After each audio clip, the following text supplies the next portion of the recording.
Hello everyone, তনয়ার পাকশালাতে সবাইকে স্বাগত জানাই। গরমকালে এরকম কিন্তু পাতলা ঝোল কিন্তু আমাদের খুব ভালো লাগে।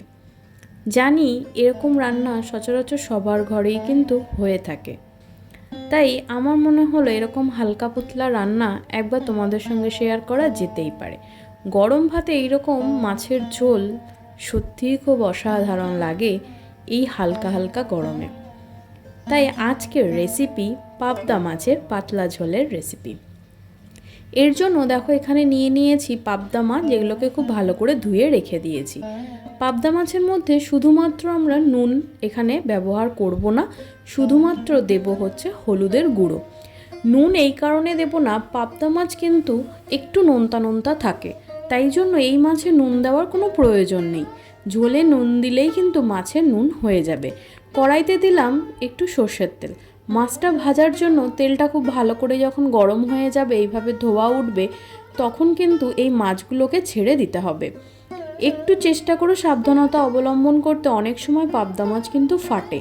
তাই জন্য আগে থেকে যদি অনেক সময় পাবদা মাছে তেল মাখিয়ে রাখতে পারো, তাহলেও কিন্তু কিছুটা পরিমাণে ফাটা কিন্তু কম হতে পারে। এবার উল্টে পাল্টে খুব সাবধান করে কিন্তু মাছটাকে ভাজতে হবে। এই মাছ ভীষণ নরম মাছ, তাই খুব বেশি একে কড়া করে ভাজার কোনো প্রয়োজন নেই। একটু এপিট ওপিট করে ভাজলেই যথেষ্ট। দেখো আমাদের মাছ কিন্তু সম্পূর্ণ ভাজা হয়ে গিয়েছে, তাই মাছগুলোকে সম্পূর্ণ দেখো মা এইভাবে তুলে নিল। মাছগুলো প্রথমেই বললাম খুব নরম, খুব বেশি ভাজার প্রয়োজন নেই, এগুলোকে কিন্তু কাঁচাও করা যায়। এবার এই মাছগুলোকে তুলে নেওয়ার পর এই তেলেই কিন্তু আমরা সম্পূর্ণ রান্নাটা করব।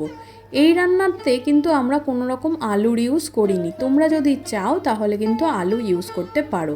ওই তেলে ফোড়ন দিলাম কাঁচা লঙ্কা আর কালো জিরে। এবার একটা বড় সাইজের পেঁয়াজকে খুব ভালো করে গ্রেট করে এর মধ্যে দিয়ে দিলাম। এখানে আমরা পেঁয়াজটাকে কুচিয়ে দিইনি, হালকা একটু গ্রেট করে দিলে কিন্তু বেশ ভালো হয়, আর ঝোলটা পাতলা থাকে আর একটু হালকা কিন্তু গাঢ়ত্ব থাকে। এখানে একটা বড় টমেটোর হাফ অংশ এখানে আমরা লম্বা করে কেটে এইভাবে টমেটোর মধ্যে দিয়ে দিচ্ছি। দিয়ে কিন্তু খুব ভালো করে নাড়িয়ে নিতে হবে। মশলা বলতে এখানে শুধুমাত্র আমরা ধনের গুঁড়ো ইউজ করলাম, এখানে কোনো রকম জিরের গুঁড়ো ইউজ করিনি। দিলাম নুন, হলুদ, এখানে কিন্তু কাশ্মীরি লঙ্কার গুঁড়োটা দিলাম সম্পূর্ণ রঙের জন্য। ধনের গুঁড়ো তোমরা ইউজ করতে পারো, কিংবা গোটা ধনে বেটেও কিন্তু করা যেতে পারে, তাতে স্বাদ কিন্তু আরও দ্বিগুণ বেড়ে যায়। মশলাটা যাতে পুড়ে না যায় তার জন্য অল্প একটু দেখো জল মা প্রথমেই দিয়ে নিল। এবার খুব ভালো করে নাড়িয়ে চাড়িয়ে নিতে হবে। এই সময় গ্যাসের ফ্লেমটাকে মিডিয়াম টু লোতে রেখেই কিন্তু মশলাটা কষাতে হবে তোমাদের। দেখো খুব ভালো করে কষিয়ে নিলাম। দিলাম পরিমাণ মতন অল্প একটু চিনি। বাঙাল মানুষের রান্নায় চিনি থাকবে না তা কী করে হয়, সেটা মাছের ঝোল হোক বা অন্য কিছু, যাই হোক। এবার খুব ভালো করে এইভাবে নাড়িয়ে নিয়ে এবার মশলাটাকে একটু কষিয়ে নিতে হবে ভালো মতন।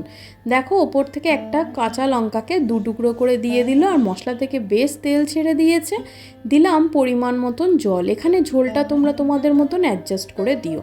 ফার্স্ট টাইম যারা চ্যানেলটা ভিজিট করছো তাদের কাছে অনুরোধ রইল, চ্যানেলটা সাবস্ক্রাইব করো, পাশে থাকা বেল আইকনটি প্রেস করো, যাতে নতুন নোটিফিকেশান তোমাদের কাছে চলে আসে। ঝোলে দেখো আমাদের খুব সুন্দর বলক উঠে গেছে। এবার মাছগুলো দিয়ে দেওয়ার পালা। আমরা যে ভাজা মাছগুলো রেখে দিয়েছিলাম প্রত্যেকটাকেই এর মধ্যে দিয়ে দেবো। এই পাবদা মাছ খেতে কিন্তু ভীষণ ভালো লাগে, আর গরম ভাতে এরকম পাতলা ঝোল অসাধারণ এক রেসিপি। তাই মনে হলো তোমাদের সঙ্গে এরকম রেসিপি কিন্তু শেয়ার করলাম। তোমাদের ভালো লাগলে কমেন্ট সেকশনে অবশ্যই জানিও, কমেন্ট সেকশন তোমাদের জন্য অলওয়েজ খোলা রয়েছে। যদি তোমরা কোনো রকম রেসিপি জানতে চাও কমেন্ট সেকশনে জানাও, আমি আমার মা নিশ্চয়ই চেষ্টা করব। ঢাকা চাপা দিয়ে 10 মিনিট মতন অপেক্ষা করার পর আমাদের কিন্তু এই পাবদা মাছের পাতলা ঝোল একদম রেডি। একটু নাড়িয়ে দিলাম ওপর থেকে। ভালো লাগলো ভিডিওটা? চলো এটাকে এবার আমরা একটা প্লেটের মধ্যে সাজিয়ে নিচ্ছি। বন্ধু বান্ধব আত্মীয় স্বজন যেই আসুক, এইভাবে একবার করে তাদেরকে কিন্তু খাওয়াতে পারো। কথা দিচ্ছি তারা বারবার খেতে চাইবে। পাতলা জাতীয় খাবার কিন্তু খেতে আমরা ভীষণ ভালোবাসি, কেন কি না গরম ভাতে এরকম পাতলা মাছের ঝোল হলে আর কিছু লাগে না। যতই হোক বাঙালি কিন্তু মাছে ভাতে থাকতে ভীষণ ভালো লাগে। তাই না? ভিডিওটা ভালো লাগলো? তাহলে ধন্যবাদ, দেখা হচ্ছে আরও একটা রেসিপির সাথে।